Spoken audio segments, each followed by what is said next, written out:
Baiklah, kita lanjutkan bahasan kita. Di sini kita akan membahas mengenai histogram. Histogram itu adalah salah satu bentuk penyajian data berupa grafik pada perubahan kuantitatif atau numerik. Nah, di sini histogram itu merupakan sebuah grafik dari suatu sebaran frekuensi. Yang distribusi yang ditampilkan itu dapat berupa frekuensinya maupun frekuensi relatifnya.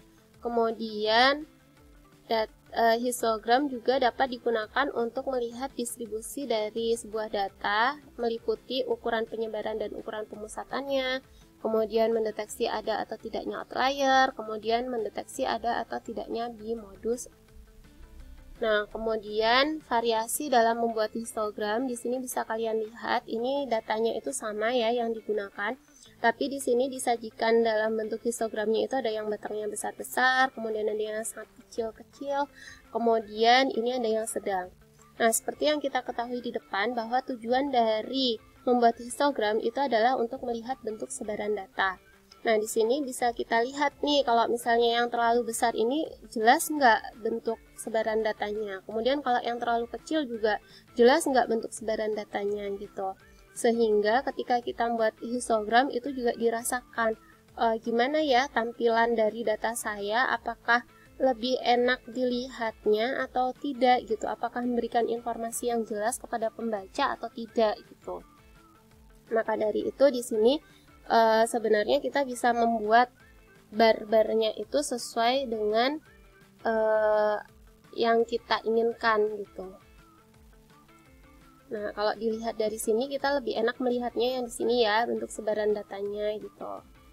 Sini dibandingkan yang besar ini nggak terlalu kelihatan, yang kecil-kecil karena terlalu kecil juga kita nggak terlalu bisa melihat sebenarnya bagaimana bentuk sebaran datanya. Selanjutnya, histogram digunakan untuk melihat sebaran. Di sini untuk melihat modusnya ya. Kalau yang ini untuk yang contoh sebaran yang memiliki satu modus atau unimodal. Di sini untuk yang dua modus atau bimodal. Selanjutnya, di sini untuk melihat ada atau tidaknya outlier. Nah, di sini dia nggak ada outliernya. Kalau di sini nih, dia ada yang sangat jauh jaraknya dibandingkan dengan jarak batang yang lainnya. Nah, ini dia diindikasikan sebagai outlier.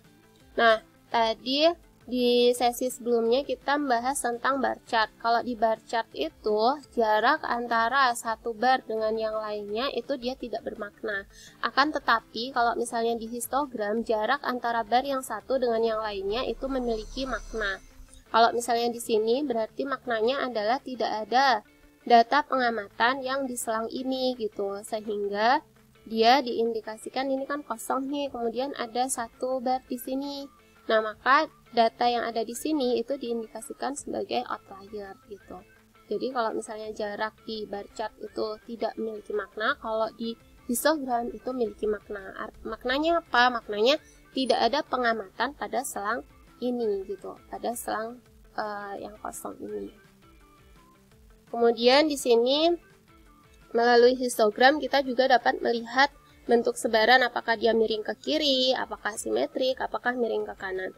Kalau miring ke kiri berarti ini ekornya yang di sebelah kiri lebih panjang gitu. Kalau simetrik ya berarti panjang antara ekor kanan dan ekor kirinya itu sama. Kalau misalnya miring ke kanan berarti ekor yang di sebelah kanan itu panjang gitu.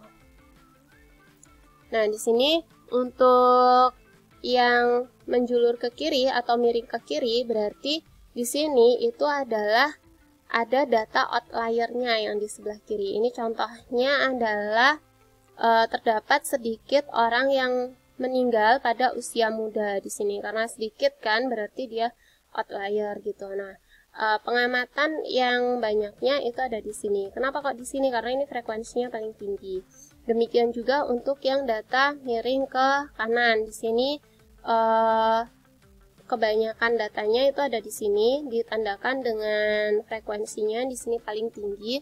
Tapi di sini ada outlier nih di sebelah kanan. Nah, di sini contohnya adalah hanya sedikit orang yang berpenghasilan tinggi, gitu, atau hanya sedikit orang yang kaya. Tuh, contohnya seperti itu. Nah, selanjutnya nanti kita akan membahas mengenai diagram daun. Cukup sekian dulu untuk sesi ini.